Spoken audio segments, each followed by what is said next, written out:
नमस्कार बंधुरा खबर सन्धान चैनले आपनादेर प्रत्येकके स्वागत जानाच्छि। आज के 9 अक्टोबर 2025 साल এই মুহূর্তে একটা ছোটখাটো আপডেট পাওয়া যাচ্ছে। একটা নতুন করে সিস্টেম তৈরি হওয়ার সম্ভাবনা রয়েছে আগামীকাল 10 অক্টোবর তারিখে। উত্তর বঙ্গোপসাগরে একটি ঘূর্ণাবর্ত তৈরির সম্ভাবনা রয়েছে, তা থেকে একটি নিম্নচাপ ছোটখাটো আকারে তৈরি হতে পারে। এ থেকে কতটা প্রভাব আসতে পারে বাংলার ক্ষেত্রে? বর্ষা বিদায় নেবার অনুকূল পরিবেশ তৈরি হয়েছে, তবে বাংলা থেকে বর্ষা বিদায়ের সম্ভাবনা আরও বাড়ছে এবং বিক্ষিপ্ত বৃষ্টি আজকেও হতে পারে দক্ষিণবঙ্গের কিছু কিছু জেলাতে, সব জেলাতে নয়। কোন কোন জেলাতে সম্ভাবনা রয়েছে আজকে আগামীকাল এরকম বিক্ষিপ্ত বৃষ্টিপাত কোন কোন জায়গায় হতে পারে, এই সমস্ত বিষয়বস্তু নিয়ে আপনাদের সঙ্গে শেয়ার করার চেষ্টা করব। শেষ পর্যন্ত সঙ্গে থাকুন। অবশ্যই এই আপডেট আপনাদের ভালো লাগবে, কাজে লাগবে, লাইক করবেন, আমাদের চ্যানেলকে সাবস্ক্রাইব করে রাখবেন। আপনি কোন জেলা থেকে দেখছেন আপনার জেলার নাম কমেন্ট বক্সে কমেন্ট করতে ভুলবেন না। প্রথমেই যেটা দেখতে পাচ্ছি আমরা 10 তারিখে একটা ঘূর্ণাবর্ত রয়েছে উত্তর বঙ্গোপসাগরে। ঠিক এই জায়গায় হাওয়া ঘুরছে ঘড়ির কাঁটার বিপরীতে, অর্থাৎ এটাকে ঘূর্ণাবর্ত বলা হয়। ঘড়ির কাঁটার দিকে হাওয়া ঘুরলে সেটাকে বলা হয় বিপরীত ঘূর্ণাবর্ত বা অ্যান্টি সাইক্লোনিক সার্কুলেশন। তো শুক্রবারের দিকে এরকমই সম্ভাবনা। সেই সিস্টেমটা কোন দিকে যেতে পারে? সিস্টেমটা প্রধানত আমরা দেখতে পাচ্ছি উড়িষ্যার দিকে আস্তে আস্তে নেমে যাচ্ছে। পশ্চিমবঙ্গের দিকে সেরকম কোনো প্রভাব থাকছে না, তবুও বিক্ষিপ্ত বৃষ্টি হবে কি না সেটা আমরা দেখার চেষ্টা করব। যাই হোক, উত্তর পশ্চিম সংলগ্ন বঙ্গোপসাগরে সেটা 11 তারিখের দিকেও রয়েছে এবং 12 তারিখের যা পূর্বাভাস পাচ্ছি আমরা সেটা আস্তে আস্তে উড়িষ্যা উপকূলের দিকে চলে যাচ্ছে। অর্থাৎ এখান থেকে যেটা আমরা লক্ষ্য করতে পারছি, ঠিক এই জায়গাতে একটা ঘূর্ণাবর্ত তৈরি হবে আগামীকাল। সেটা কিছুটা এইভাবে উড়িষ্যা উপকূলের দিকে সরে যেতে পারে। তা থেকে বাংলার জেলায় জেলায় কতটা বৃষ্টি চলুন একবার দেখে নেওয়া যাক। প্রথমেই আজকের আবহাওয়া থেকে শুরু করব। কোথায় কেমন পূর্বাভাস রয়েছে, বৃষ্টির সম্ভাবনা রয়েছে কি না, কোথায় কতটা বৃষ্টি হবে, কোন কোন জেলাগুলোতে হবে। সকালের দিকের যা পূর্বাভাস, কোথাও কোনো বৃষ্টির সম্ভাবনা নেই। আজ থেকে পশ্চিমবঙ্গের উত্তরবঙ্গের জেলাগুলোতে আর কোনো সতর্কবার্তা নেই, বৃষ্টির সম্ভাবনা নেই বললেই চলে। কিন্তু দক্ষিণবঙ্গের কয়েকটি জেলাতে আজকেও বিক্ষিপ্ত বৃষ্টি হতে পারে। গতকালও হয়েছে, গত পরশুও হয়েছে। বিশেষ করে উত্তর 24 পরগনা, দক্ষিণ 24 পরগনা, এছাড়া হাওড়া জেলা, সঙ্গে রয়েছে ঝাড়গ্রাম জেলা, বাঁকুড়া জেলা। এই জেলাগুলোতে বলা হয়েছে কোনো কোনো জায়গায় বিক্ষিপ্ত বৃষ্টি হতে পারে। সকালের তাপমাত্রা, সর্বনিম্ন তাপমাত্রা থাকতে পারে 24 থেকে 26 ডিগ্রি সেন্টিগ্রেডের মধ্যে দক্ষিণবঙ্গের জেলাগুলোতে। এবং বাংলাদেশের ক্ষেত্রেও সেরকম বৃষ্টির সম্ভাবনা সকালের দিকে নেই। তো সকালের দিকে মেঘলা আকাশ বা কুয়াশাচ্ছন্ন আবহাওয়া থাকবে কিনা দেখার চেষ্টা করব। সকালের দিকে প্রচণ্ড কুয়াশাচ্ছন্ন আবহাওয়া থাকবে কলকাতা, হাওড়া, হুগলি, 24 পরগনা উত্তর এবং দক্ষিণ, এছাড়া পূর্ব মেদিনীপুর, পশ্চিম মেদিনীপুর, ঝাড়গ্রামের কিছু জায়গা, নদিয়া এবং পূর্ব বর্ধমানে মাঝারি ধরনের কুয়াশাচ্ছন্ন আবহাওয়া থাকতে পারে।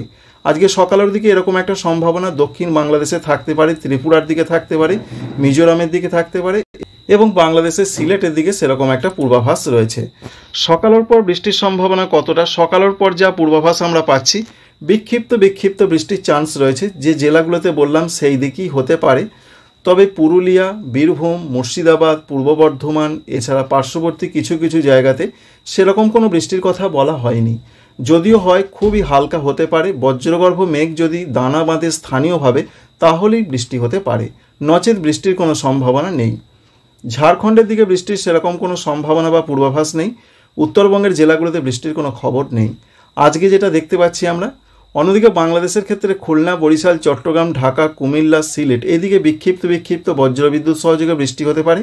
আর বৃষ্টি হতে পারে আসাম, মেঘালয়, অরুণাচল প্রদেশ, ত্রিপুরা, মণিপুর, মিজোরাম, নাগাল্যান্ড। এখানে বিক্ষিপ্ত ত্রিপুরা এবং মিজোরামে হালকা মাঝারি বিক্ষিপ্ত বৃষ্টি হতে পারে, বিরাট ধরনের কিছু নয়। আর চট্টগ্রামে বাংলাদেশের মধ্যে একটু বিক্ষিপ্ত বজ্রবিদ্যুৎ সহ বৃষ্টি হতে পারে। এইরকম একটা পূর্বাভাস আমরা পাচ্ছি এবং তাপমাত্রা সর্বোচ্চ থাকতে পারে 31 থেকে 32 ডিগ্রি সেন্টিগ্রেডের মধ্যে পশ্চিমবঙ্গের, দক্ষিণবঙ্গের ক্ষেত্রে এরকম একটা সম্ভাবনা। আর উত্তরবঙ্গে তাপমাত্রা আরও কম থাকারই সম্ভাবনা রয়েছে, সেখানে 30-এর মধ্যে থাকতে পারে। এবং রাতের দিকের যে খবর রয়েছে, আজকে কোথাও কোনো বৃষ্টি হবে না, পরিষ্কার আকাশ থাকার সম্ভাবনা রয়েছে।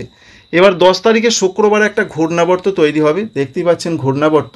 এই ঘূর্ণাবর্তের জন্য উপকূলবর্তী জায়গাগুলোতে বিক্ষিপ্ত বৃষ্টির সম্ভাবনা রয়েছে। কোন কোন জায়গা হতে পারে, সিস্টেম কি দেখাচ্ছে? বিশেষ করে দেখতে পাচ্ছি আমরা যেমন রয়েছে পশ্চিমবঙ্গের ক্ষেত্রে কলকাতা, হাওড়া, হুগলি, উত্তর এবং দক্ষিণ 24 পরগনা, পূর্ব এবং পশ্চিম মেদিনীপুর, ঝাড়গ্রাম এই জেলাগুলোর দিকে বিক্ষিপ্ত ঘূর্ণাবর্তের জন্য বৃষ্টি হতে পারে। বাংলাদেশের ক্ষেত্রে যেমন খুলনা, বরিশাল, চট্টগ্রাম এদিকে বিক্ষিপ্ত বৃষ্টি হতে পারে। ভারতবর্ষের ত্রিপুরা, মণিপুর, মিজোরাম, নাগাল্যান্ড, আসাম, মেঘালয়, অরুণাচল প্রদেশের ক্ষেত্রে হতে পারে, যদিও আসাম সংলগ্ন জায়গায় একটি ঘূর্ণাবর্ত অলরেডি রয়েছে। এছাড়া হতে পারে উড়িষ্যার দিকে সেই বৃষ্টিটা আস্তে আস্তে যাওয়ার সম্ভাবনা রয়েছে। 11 তারিখের দিকে যা পূর্বাভাস, 11 তারিখেও বিক্ষিপ্ত বৃষ্টি হবে, তবে উড়িষ্যার উপকূলবর্তী যে সমস্ত জায়গা সেদিকেও বৃষ্টির সম্ভাবনা রয়েছে। বৃষ্টিটা যে প্রচণ্ড হবে তাও নয়, আবার হবে না তাও নয়, অর্থাৎ একটা হবার সম্ভাবনা রয়েছে। দেখতেই পাচ্ছেন 11 তারিখের দিকেও 24 পরগনা, মেদিনীপুর উপকূলবর্তী জায়গার দিকে বৃষ্টি হতে পারে। বজ্রবিদ্যুৎ সহযোগে একটু ঝোড়ো হাওয়া দিতে পারে, হালকা দু এক জায়গায় একটু হালকা মাঝারি অল্প সময়ের জন্য বৃষ্টি হতে পারে। 12 তারিখের দিকে যা পূর্বাভাস আমরা পাচ্ছি, 12 তারিখের দিকেও যে সম্ভাবনা রয়েছে, এই ঘূর্ণাবর্ত এফেক্টের জন্য মেঘলা আকাশ প্রচণ্ডভাবে থাকবে উপকূলবর্তী জায়গা, সমুদ্র উপকূলবর্তী জায়গাগুলোর দিকে, কিন্তু ভেতরের জায়গাতে অতটা কোনো প্রভাব পড়বে না। যেমন বর্ধমান জেলা রয়েছে, পুরুলিয়া, বাঁকুড়া, বীরভূম, মুর্শিদাবাদ, এদিকে সেরকম কোনো বৃষ্টির পূর্বাভাস নেই। উপকূলবর্তী জায়গাগুলোর দিকেই হবে, বিশেষ করে সমুদ্র উপকূলবর্তী জায়গার দিকে। তাই 12 তারিখ পর্যন্ত একটা ঘূর্ণাবর্তের প্রভাব থাকছে দক্ষিণের জায়গাগুলোতে। 13 তারিখ থেকে যা সম্ভাবনা আমরা পাচ্ছি, 13 তারিখে সেরকম কিছু নেই, মেঘলা আকাশ থাকবে। যেটুকু হবে উড়িষ্যা এবং পশ্চিমবঙ্গ সংলগ্ন উপকূলের দিকে খুব হালকা বৃষ্টি হতে পারে, সেটা বিরাট কিছু নয়। এবং 13 তারিখ বেলার পর থেকে আবহাওয়াতে একটা পরিবর্তন, বৃষ্টি কমে যাবার পরিবর্তন। 14 তারিখের দিকে আর কোনো বৃষ্টির সেরকম কোনো পূর্বাভাস নেই। এক কথায় বলতে গেলে বৃষ্টিহীন আবহাওয়া পশ্চিমবঙ্গের ক্ষেত্রে আসতে চলেছে 13-14 অক্টোবর থেকে। বিশেষ করে 14 অক্টোবর থেকে আর কোনো বৃষ্টির সম্ভাবনা নেই। এবার জানাবো বর্ষা বিদায় প্রসঙ্গে আবহাওয়া দপ্তর কী বলছেন। আবহাওয়া দপ্তরের আজকের যা লেটেস্ট আপডেট রয়েছে, তাদের যেটা বক্তব্য রয়েছে, এমনিতে তো কিছু জায়গা থেকে বর্ষা বিদায় নিয়েছে, তবে তাঁরা বলছেন 2 বা 3 দিনের মধ্যে গুজরাট, মহারাষ্ট্র, সঙ্গে রয়েছে উত্তরপ্রদেশ, মধ্যপ্রদেশের কিছু জায়গা থেকে বর্ষা বিদায় নেবে। যার ফলে যদি যা পূর্বাভাস রয়েছে, আজকে যদি 9 তারিখ হয়, 11-12-র মধ্যে যদি এই পশ্চিম দিকের এই জায়গা থেকে বিদায় নেয় এবং 13-14 বর্ষা আরেকটু এগিয়ে আসবে ছত্তিশগড়, ঝাড়খণ্ডের দিকে, তাই এটা আমরা আশা করতে পারি 15 থেকে 20 তারিখের মধ্যে পশ্চিমবঙ্গ থেকে বর্ষা বিদায় নেবার একটা প্রবল সম্ভাবনা রয়েছে। এটাই এখনও পর্যন্ত আমরা বুঝতে পারছি। তবে বাংলা থেকে কবে আক্ষরিক অর্থে বর্ষা বিদায় নেবে সেই আপডেট কিন্তু এখনও আবহাওয়া দপ্তরের তরফ থেকে পাওয়া যায়নি। এছাড়া 14 তারিখের দিকেও বৃষ্টির তো সেরকম কোনো সম্ভাবনা নেই, 15-16 সেরকম কিছু নেই। কালী পুজোর সময় আবহাওয়াতে কোনো পরিবর্তন আসবে কিনা দেখার চেষ্টা করব। যেটা দেখেছিলাম একটা নিম্নচাপ তৈরির সম্ভাবনা ছিল, সেই নিম্নচাপ মূলত নিচের দিকে যেতে পারে, যার ফলে তামিলনাড়ু, কেরল, সঙ্গে রয়েছে অন্ধ্রপ্রদেশের উপকূল, এই সমস্ত জায়গায় বৃষ্টি হবে। নিম্নচাপের প্রভাবটা বাংলার ক্ষেত্রে খুব হালকা আসতে পারে। কী রকম হালকা আসবে? মেঘলা আকাশ থাকবে, কোনো জায়গায় হালকা বৃষ্টি হতে পারে, ঠিক তেমনই আমরা দেখতে পাচ্ছি। তাই কালী পুজোর সময় যে একেবারে বৃষ্টিহীন আবহাওয়া থাকবে সেটা কিন্তু দেখতে পাওয়া যাচ্ছে না।